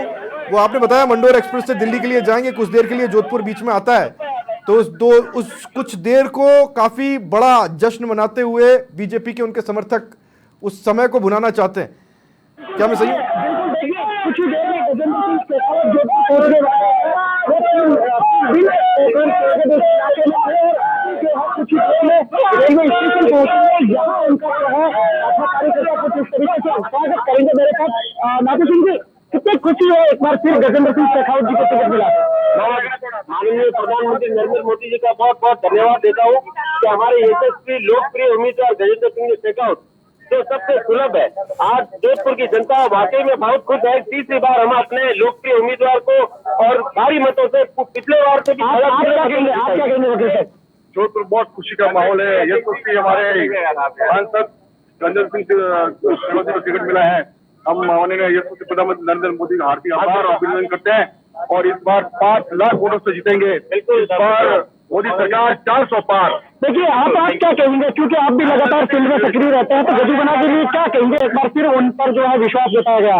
जैसे ही सूचना मिली कि भाजपा से जोधपुर के प्रत्याशी गजेंद्र सिंह शेखावत का टिकट फाइनल हुआ, कार्यकर्ताओं में बहुत उत्साह है, और कार्यकर्ता जितने पिछले 3.25 लाख वोटों से जीते, उससे डबल दुगने वोटों से जीत होगी, और एक हमें कार्यकर्ता की नई ऊर्जा का संचार हुआ है कार्यकर्ताओं में। जी देखिए, किस तरीके से जो है जश्न मनाया जा रहा है, जो है गजेंद्र सिंह इजी अवेलेबल हो जाते हैं, आराम से मिल जाते हैं गजेंद्र सिंह शेखावत, तो इतनी खुशी देखने को मिल रही है। आराम से मिल जाती है। आप क्या करेंगे? आराम से मिल जाते हैं, कोई तकलीफ नहीं है। जी देखिए, तो ये खुशी है, ठीक है, गजेंद्र सिंह शेखावत, ठीक है। ये जैसे ट्रेन पहुंचती है मैं आपके प्लेटफॉर्म पर आऊंगा, मैं आपके प्लेटफॉर्म पर आऊंगा, बस ट्रेन आने का इंतजार है, और उम्मीद करते हैं आज वो ट्रेन टाइम पर हो, लेकिन वो जा नहीं पाएगी टाइम पर, ये मुझे पता है, क्योंकि इतने सारे ये जो कार्यकर्ता हैं ये जाने देंगे नहीं बधाई देते हुए। बांसवाड़ा का रुख करते हैं। बांसवाड़ा डूंगरपुर एक ऐसी सीट थी जिसे लेकर के चर्चाएं कहना चाहिए थी पहले से, और काफी कुछ पहले से साफ हो गया था। महेंद्रजीत सिंह मालविया बीजेपी के टिकट पर चुनाव लड़ते हुए दिखाई देंगे। बांसवाड़ा डूंगरपुर। बांसवाड़ा से सीधे मेरे साथ कुलदीप गृहस्थी समाचार प्लस संवाददाता जुड़े हुए हैं। मैं कुलदीप आपके पास आ रहा हूं, अगर आप तक आवाज आ रही हो, इस वक्त आप कहां खड़े हैं? और ये याद करना आपके लिए मुश्किल रहेगा क्योंकि ये वो बीजेपी कार्यालय है जिसके विरुद्ध जीवन भर महेंद्रजीत सिंह मालविया लड़ते रहे। मैं आपके पास में आता हूं आपके पास। इस बीच सीधे देवेंद्र झाझड़िया घर चलते हैं जहां पर सतवीर मेरे सहयोगी उनसे मुखातिब हैं। राजनीति का सफर होना शुरू होने वाला है। खेल में भी आपने अच्छा कुछ किया, और अब के राजनीति किस तरह देखते हैं? बिल्कुल, मैं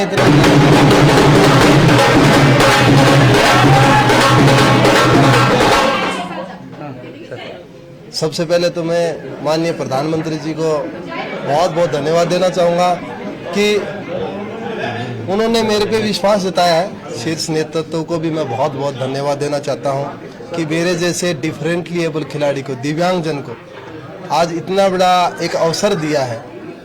कहीं न कहीं देश में जो 5 से 7 करोड़ दिव्यांगजन हैं, आज उनके परिवारों में बहुत बड़ी खुशी का माहौल है, और इससे बड़ी बात क्या हो सकती है? देखिए, बीजेपी हर चीज को ध्यान रख रही है, खेलों को भी ध्यान रख रही है, खिलाड़ियों को भी ध्यान रख रही है। और अब क्या लगता है, आप तो किसान परिवार से भी जुड़े हुए हैं, ऐसे मान सकते हैं कि अब किसानों के लिए आप किस तरह देखते हैं? आपके घर वालों को जैसे ही पता चला कि वहाँ से टिकट मिली है, और आप किसान क्षेत्र से भी आते हैं। बिल्कुल, मैं किसान फैमिली से आता हूं, और आज मेरी टिकट अनाउंसमेंट हुआ तो मैंने मेरी माताजी को फ़ोन किया तो उन्होंने बताया कि मैं खेत से आ रही हूं। तो एक किसान के बेटे को, एक सामान्य किसान के बेटे को इतना बड़ा अवसर देना, यह सिर्फ भारतीय जनता पार्टी ही कर सकती है। आपने जीवन में बहुत संघर्ष किया है, मैंने खुद ने भी यहाँ पर जिस तरह अब कवरेज किया था लगातार देखा है। अब आप किस तरह देखते हैं, क्योंकि खिलाड़ी जिस तरीके से खिलाड़ी को मौका दिया जाता है तो ऐसे में माना जा सकता है कि जो परंपरा चलती हुई आ रही थी शुरू से वो परंपराएं टूट रही है, अब उन्हें मौका दिया जा रहा है जो धरातल पर भी रह के आगे बढ़ सके। बिल्कुल, देश हित में जिसने भी काम किया है भारतीय जनता पार्टी ने उनको आगे बढ़ाया और हमारे माननीय प्रधानमंत्री जी का एक विजन है 2047 तक इस देश को विकसित भारत बनाना। अच्छे लोग आएंगे तभी हम आगे बढ़ेंगे। जी देखिए, ये थे देवेंद्र झाझड़िया जिन्होंने बताया कि पूरी तरीके से जो टिकट उन्हें मिला है उसके बाद में खुशी की जो लहर तो यहाँ पर देखने को मिल रही है, लेकिन वो किसान परिवार से आते हैं और खासतौर पर उन्होंने कहा कि किसान और खेल के लिए वो हमेशा लड़ते हुए नजर आए थे और जिस तरीके से उन्होंने जो मेहनत यहाँ पर की थी उसका ही परिणाम है कि आज उन्हें यहाँ पर जो टिकट है वो मिला है। फिलहाल उन्होंने साफ तौर पर कहा है कि आगे विकसित भारत को लेकर तो ये नहीं देंगे, ढोल नगाड़े इतनी तेज हैं। ठीक है सतवीर, मैं आपके पास में आऊँगा, आगे भी जानकारी आपसे लेंगे, लेकिन इस बीच आपको सीधे लिए चलता हूँ मैं बांसवाड़ा, जहाँ पर कुलदीप गृहस्थी समाचार प्लस संवाददाता मौजूद हैं और वहाँ हम देख पा रहे थे अब से कुछ देर पहले तस्वीरों में कि महेंद्रजीत सिंह मालविया बीजेपी दफ्तर की ओर आ रहे हैं। ये वो महेंद्रजीत सिंह मालविया हैं जो जीवन भर, आज से महीने भर पहले का वक्त, 15-20 दिन पहले का वक्त आप छोड़ दीजिए, वो जीवन भर बीजेपी के खिलाफ चुनाव लड़ते आए, बीजेपी के खिलाफ लड़ते आए, लेकिन वक्त का पलटा देखिए कि ये आतिशबाजी उसी बीजेपी के दफ्तर के बाहर हो रही है। उसी बीजेपी के दफ्तर से ये गेंदे की, गुलाब की और नाना प्रकार के फूलों की गुथी हुई मालाएं उनके गले में पहनाई जा रही है और उनका स्वागत उसी केसरिया दुपट्टे के साथ हो रहा है जिससे कि उनकी लड़ाई होती रही। लेकिन अब महेंद्रजीत सिंह मालविया का पाला अलग है। महेंद्रजीत सिंह मालविया का कहना चाहिए दृष्टिकोण अलग है और विचारधारा अब उन्होंने अपनी बदली है और बीजेपी के साथ वो इस पूरे क्षेत्र का, इस पूरे वागड़ बेल्ट का प्रतिनिधित्व करते हुए दिखाई देंगे। ये एसटी इलाका है और इस इलाके में यहाँ की पॉलिटिक्स अक्सर बहुत ज्यादा डिस्कस नहीं होती है, लेकिन बहुत कॉम्प्लेक्स और बहुत तलवार की धार पर चलने जैसी यहाँ की राजनीति है। भारतीय जनता पार्टी ने 2014-2019 में सीट निकाली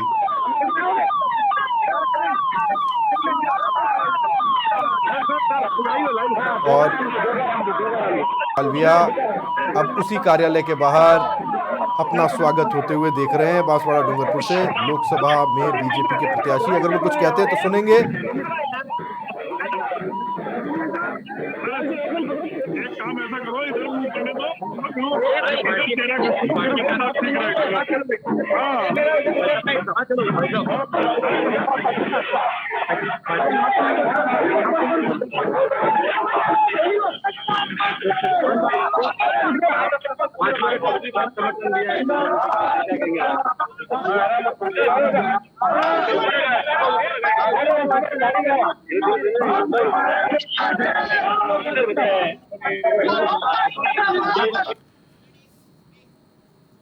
तो कुल 195 की लिस्ट और 15 बीजेपी के राजस्थान से जो प्रत्याशी हैं वो सबसे पहले समाचार प्लस ने आप तक पहुंचाए और अलग अलग जगहों से तस्वीरें हम आप तक पहुंचा रहे हैं।